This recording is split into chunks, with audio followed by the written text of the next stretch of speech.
السلام علیکم۔ آج میں آپ کے ساتھ حج کی کچھ خوبصورت یادیں شیئر کرنا چاہتی ہوں جسے یاد کر کے دل تڑپ اٹھتا ہے۔ حج کا سفر ایک مسلمان کے لیے زندگی کی سب سے بڑی تمنا ہوتی ہے اور مسلمان اپنا سب کچھ لگا کر بھی ایک بار حج پہ ضرور جانا چاہتا ہے۔ حج کی پرمیشن کے ساتھ ساتھ ایک ایسی خوشی ملی جسے لفظوں میں بیاں کرنا ممکن نہیں۔ جو لوگ حج کا ارادہ رکھتے ہیں وہ دن رات دعائیں کرتے ہیں۔ اللہ تعالیٰ جس کی دعا قبول فرماتا ہے اسی کے لیے حج کا سفر ممکن ہوتا ہے۔ اللہ رب العزت ہر مسلمان کے لیے حج کا سفر آسان فرمائے۔ تو چلیے آج آپ کے ساتھ کچھ حسین یادیں شیئر کرتے ہیں۔ حجاج کرام لبیک اللہم لبیک پکارتے ہوئے پلین میں سوار ہوں اور اس پاک سرزمین مدینہ کی طرف پرواز کر گئے جس کی عظمت بھی بیان نہیں کی جا سکتی، اور پلین کے لینڈ ہوتے ہی دنیا بدل چکی تھی۔ ہم اس پاک سرزمین پر تھے جو حضرت محمد صلی اللہ علیہ وسلم اور جلیل القدر صحابہ اکرام سے روشن رہی۔ دل میں یہی خیال تھا کہ کہاں میں اور کہاں یہ مدینے کی گلیاں۔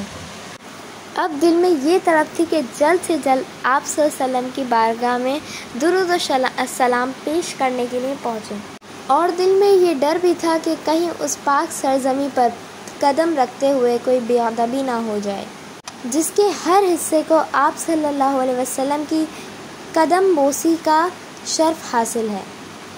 زباں پر درود و سلام اور دل میں یہی سکون کہ آج زندگی کی سب سے بڑی تمنا پوری ہو گئی۔ ہر طرف رحمتوں کا نزول تھا کہ آج رحمت للعالمین کے در پر حاضری کا شرف حاصل تھا۔ وہ مسجد سے ملا ہوا جنت البقیع کا قبرستان جہاں لاتعداد صحابہ اکرام آپ صلی اللہ علیہ وسلم کے پاس آرام فرما رہے ہیں۔ وہ مسجد کے در و دیوار، وہ محرابیں، گویا وہ اپنی قسمت پر ناز کر رہے ہوں۔ ہر طرف سکون ہی سکون۔ ایسا لگتا ہے کہ یہ در و دیوار آپ صلی اللہ علیہ وسلم کو درود و سلام پیش کر رہے ہوں، اور وہ سبھی اپنے مقام پر خاموشی سے کھڑے ہوئے ہیں۔ یہاں تک کہ وہ حرم کے چھتری نما اور بڑے بڑے گنبد کتنی آسانی سے سلک جاتے ہیں اور نیچے بیٹھے آدمی کو احساس بھی نہیں ہوتا کہ اس کے اوپر سے چھت بھی سرک چکی ہے۔ گویا یہ گنبد اتنی احتیاط کے ساتھ سرک رہے ہوں کہیں ہم سے تھوڑی سی بھی آواز نکلے اور ہم سے کوئی گستاخی نہ ہو جائے۔ وہ مسجد کی چھت کے دلکش نظارے جہاں ہزاروں لوگ ایک ساتھ نماز ادا کر سکتے ہیں۔ نماز کی تکمیل کے بعد وہ خود کو زمزم کے پانی سے سیراب کرنا بہت یاد آتا ہے۔ اس کے بعد اگلے دن مسجد قباء پہنچے۔ مسجد قباء اسلام کی تاریخ میں دوسری مسجد ہے۔ یہاں پر 2 رکعت نفل کا ثواب ایک عمرے کے برابر ہے۔ قرآن میں سورہ توبہ میں اللہ تعالیٰ نے اس کے آس پاس رہنے والے لوگوں کو ان کی طہارت کے سبب پسند فرمایا۔ اگلا مقام بیر غرض تھا۔ یہ وہ کنواں ہے جس میں آپ صلی اللہ علیہ وسلم نے اپنا لعاب دہن ڈالا تھا۔ اس کنویں کا پانی آج بھی بے شمار لوگ اپنے گھر لے جاتے ہیں اور اس سے فائدہ اٹھا رہے ہیں۔ پھر ہم لوگ اس مقام پر پہنچے جہاں پر غزوہ احد ہوئی تھی۔ شہدائے احد کی قبروں کی زیارت کی اور وہاں پر سلام پیش کرتے ہوئے واپس آ گئے۔ مدینے میں 1 ہفتے کے قیام کے بعد مکہ کی طرف روانگی ہوئی اور حج کے عمرے کے لیے حرم پہنچے۔ آخر وہ وقت آ پہنچا جس کے لیے برسوں سے دل تڑپ رہا تھا۔ سامنے خانہ کعبہ تھا اور آنکھوں سے آنسو ٹپک رہے تھے۔ اپنے گناہوں پر ندامت کے ساتھ ساتھ دل میں یہ خیال بھی تھا کہاں میں گناہگار اور کہاں یہ عظیم مقام۔ طواف کعبہ کے بعد صفا مروہ کے چکر لگا کر اپنا عمرہ مکمل کیا اور پھر وہ خاص ایام آ پہنچے جس میں حج ہوتا ہے۔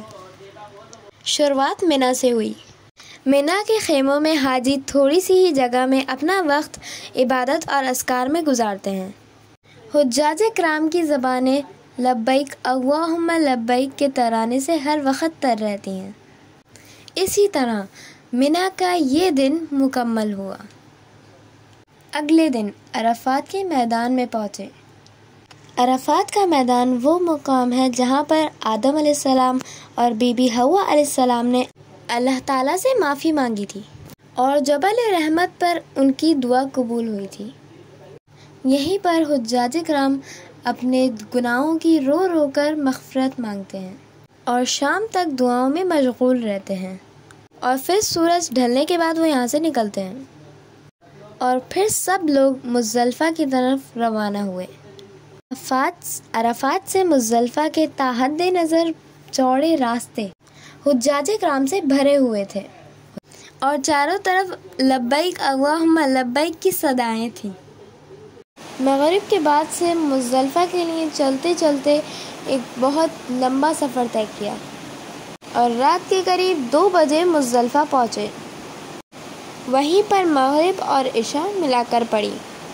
مزدلفہ سے شیطان کو مارنے کے لیے کنکریاں بھی اکٹھی کی جاتی ہیں۔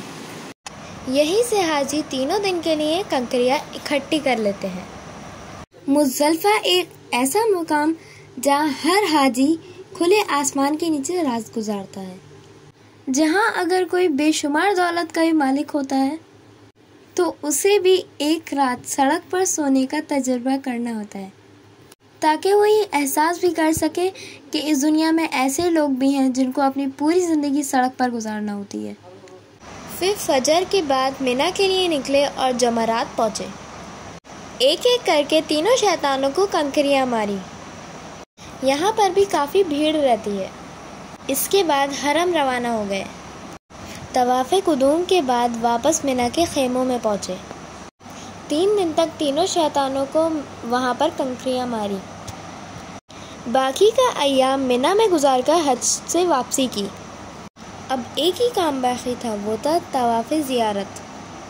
بظاہر تو یہ بھی ایک طواف تھا، جیسے پہلے بھی ہم کہیں کر چکے تھے، مگر اس میں ایک بہت بڑے غم کا پہلو بھی چھپا تھا، کیونکہ اب یہ ہمارا آخری طواف تھا اور اس کے بعد ہمیں اپنے وطن کو واپس ہونا تھا۔ اس لیے یہ سوچ کر دل تڑپ اٹھتا تھا کہ آج کے بعد یہاں پر آنے کا دوبارہ موقع بھی ملے گا، اور یہی سوچ سوچ کر طواف اور سعی کی، اور اسی طرح دل میں یادیں لیے ہوئے وطن واپسی جانے کا وقت آ پہنچا، اور پھر ایئرپورٹ میں آ پہنچے۔ دل اندر سے رو رہا تھا کہ کاش تھوڑا سا اور وقت مل جائے، مگر اب تو واپس آنا ہی تھا۔ بار بار دل سوچ رہا تھا کہ کتنا اچھا وقت گزرا اور ہم نے اپنے وقت کی قدر بھی نہیں کی۔ بار بار دل سے یہی صدا آ رہی تھی کہ اللہ تعالیٰ ہمیں یہاں آنے کے اسباب عطا فرمائے اور سبھی مسلمانوں کے لیے حج اور عمرے کا سفر آسان فرمائے۔ آمین یا رب العالمین۔